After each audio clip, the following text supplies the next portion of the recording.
Assalomu alaykum.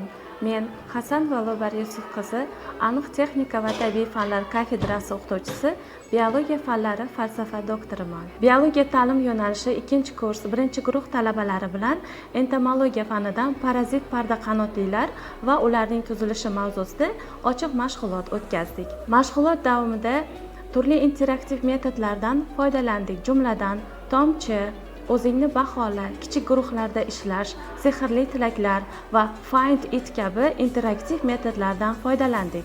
Darsda talabalarga parazit pardaqanotli hasharotlarning anatomiyasi, morfologiyasi, sistematikasi, rivojlanish biologiyasiga doir nazariy va amaliy ma'lumotlar berildi. Dars jarayonida talabalar faol bo'lib, mavzu fanlararo integratsiya asosida amalga oshirildi.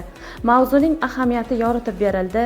Dars davomida ko'rgazmali vositalar va qo'shimcha materiallardan, slaydlar va innovatsion texnologiyalardan samarali foydalanildi. Bu esa tahlilga kirgan professor ustozlar tomonidan ham e'tirof etildi.